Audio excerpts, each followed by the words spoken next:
So let's take a look at the boats that are going to come in our Heat 4A, and then we'll tell you why this is extremely important as we're 1 minute away from a 5-minute gun.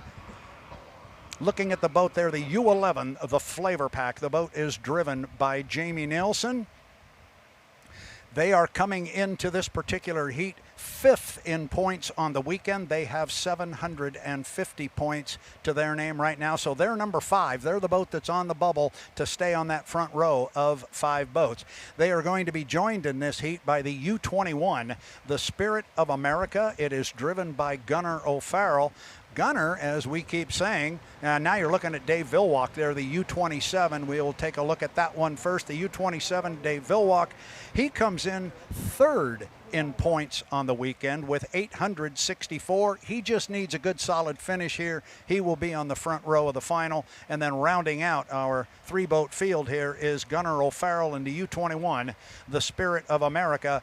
He is 4th in points at 855. This is going to have quite the impact, this heat, on our next heat, because right now, sitting on the bubble and on the outside looking in is Andrew Tate, our top qualifier. Right now, he is number 6 in points. Wouldn't that be something? Yeah, sure would. So Andrew will be watching this heat very, very closely, because if Jamie Nielsen, who is on the bubble, ends up winning this heat, then Andrew will need to win his own heat in order to stay off of that back row, correct? Yeah, Jamie Nielsen has 750 points. So if he were to take a 2nd place, he'd have 1,050 points. Andrew has 700. If Andrew got a 2nd place, he'd only have 1,000. So Andrew has to win if Jamie gets a 2nd or better. Ooh. So this is very interesting. Our boats are on the water. We're at 4 minutes and 15 seconds. Watch this one closely. I can tell you for a fact, Andrew Tate's watching it awful close. Yeah, this is, I mean, the battle has already begun, because clearly Nielsen and, so we've had Dave Vilwalk and Jamie Nielsen both very aggressive at fighting for the inside lane. However, Gunnar has not pushed too hard to get to the inside, so he may let these two just duke it out in this race to the race. Yeah, I think you're exactly right, because these boats are all going to make it into the final heat. Really, all they're going to have to do is finish. And if they finish, you know, 1st, 2nd, or 3rd, and there's only 3 of them, so they want to stay clean, stay legal, and score points. You're looking at Jamie Nielsen as he heads down to the bottom end of the race course with 3:23 until the start, and just beyond him, can't quite see it on our screen there, just off the bottom of the screen is Dave Vilwalk. He is coming out on the race course from the pit area. Watch Dave again, see if he does the same thing he's been doing. He's coming up the backstretch. He is at the exit pin of turn 1, and he is just, once again, he's crawling up the backstretch. There he is. And I can tell you one thing, there's no way Dave is going to do that same start procedure in the final heat and think it's going to work. Yeah, he's done that. This is the 3rd time, kind of using the same technique. In front of him, just out of our view, is Jamie Nielsen using the exact same technique. So he's on the inside, cruising around at 40 knots or so. I mean, he's got to burn up 1.5 minutes before the 1:15 marker. And some of these boats seem to be able to drive a little bit slower than others without blowing out that turbine engine. But we'll see if Jamie can slow it down enough to claim that 1st lane. 2 minutes and 20 seconds to the start. What Tanner was just referring to is the fact the boats have to be behind the start finish line, right in front of Tanner and myself at the 1 minute 15 second mark. There is no 80 mile per hour rule, and the boats can change lanes anytime before the entrance to turn 2 on the next lap. So these are not necessarily the laps or the lanes they will have to run in. They're not determining that yet. But this is the first part of the start sequence. They have got to stay behind the start finish line at 1 minute 15. Jamie's still sitting on that inside lane. Yeah, it sure seems like Super Dave. I don't know him well enough to call him that, but I just hear you say it a lot, so I'm just going to dive right in. It works. It seems like he's not fighting for it too much. Seems complacent for lane 2, just making sure Gunnar knows his place out in lane 3. And as we come up to 1 minute 20, Got 5 seconds before we cross the line. Yeah, I don't think anybody's going to move from here. I think they like where they are. Certainly Nielsen wants to be in 1. Dave, he'll stay right there, and Gunner's going to give it a little squirt now. They're already at 112, 111 when they came across the line. So clearly everybody was behind the magic marker there at the start-finish line or score-up buoy at 115. So that part was legal. We're good to go. Now, the next time they come across start-finish, we will be racing coming up on 55 seconds. So Nielsen and Dave, they went kind of hard down to the bottom end. You wonder if maybe Dave wasn't giving it a little bit of squirt, and Jamie's spotter was telling him, you better just stay on it a little bit, because Dave, if he could have got 5 boat lengths in front of him, could have moved over. But I think now everybody, I think the shouting for the inside lane's done. Well, this is the 2-mile course, Brad? 2.5. 2.5 mile course. So they need to average, I mean, at this point they're averaging about just over 120 miles an hour to do a minute 15 lap and come back at 0. So it looks like they're just kind of dawdling about, but still very, very quick over the water. That last yellow buoy is about the 9-second mark. So as they cross that one, it looks like we're a little bit early on the inside for Jamie Nielsen. We'll see if he slows it down before the start finish line. It's 5 seconds to go. Coming up on 3, 2, 1.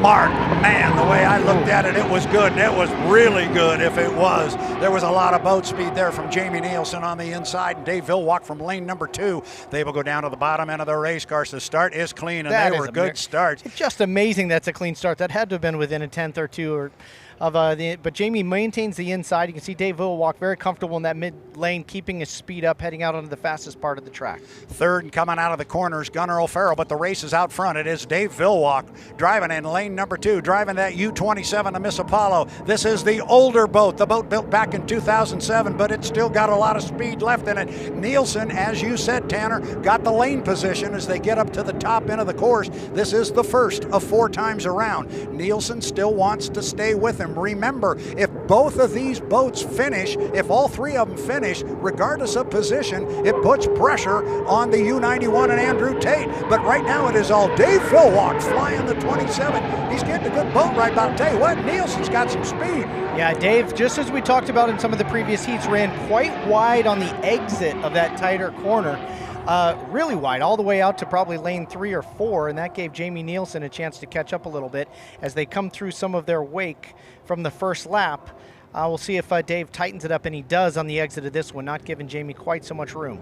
Yeah, and you see Jamie had to scruff off a little bit of speed right there at the exit pin. He was actually closing a little bit on Dave, but now Dave has opened it up a little bit on him. So up the backstretch on lap number 2 of 4, Dave's almost got a full rooster tail, and at some point, if this continues, Dave would be able to move over on Jamie. Quite honestly, I don't think he's going to do it. I think Dave's got a line that he likes up there, and it's running about lane 2.5 or 3. That's an outstanding boat ride right there. The boat is just floating. He's doing a great job. Yeah, maybe an old boat, but it sure does run well. And it's been, ever since he pulled it out, honestly, it looks very smooth and stable and pretty calm on the water, even compared to Gunnar as he's coming through in front of us now, bouncing and riding a little bit.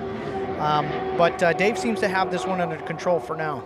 Yeah, he certainly does. Bottom end of the race course, you're looking at him from the drone. He gets to the exit pin of the corner right there, still dancing out about lane 2 or 3.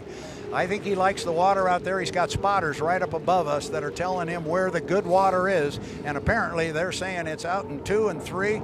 Good boat ride. All he's got to do is defend his position. I think Jamie Nielsen will stand back and say, all right, we had some fun for a lap or 2. I'm going to let you go. I'll take my 300 points, and I'll see you in the final. But here comes Dave off the top end. Again, same line through the corner. He likes that one. See if Jamie's going out wider. Yeah, he's got Jamie on his hip now, so that shouting's over. This is all Dave Villwalk in the 27. The Miss Apollo. Boat owner Bruce Ratchford standing just immediately to your right, Tanner, and he's sponsoring the race. He's sponsoring the lead boat. He's a happy man right now. Sure is. Dave's been having a good weekend. I mean, penalties aside, just the drone gets a little splash from a 30-foot wall of water. And watching Dave go through here, you can really see all the spectators over there on the north side of the river. I mean, just an absolute packed house out here. It's been a festival for 3 days. It really is an amazing event here. It's the biggest thing that happens in Eastern Washington every year, and you're getting a great look at the 27 Miss Apollo of Dave Villwalk. Like I said, this is the old boat. They've got the boat that was built last year in 2024, but this one was built in 2007. The boat they call Sharky, and it's got a very, very large and great history. And here he comes, Dave Villwalk. You want to talk about a winning legacy. You got that boat with this driver, and they're going to chalk up another heat win. Dave Villwalk, U27, Miss Apollo.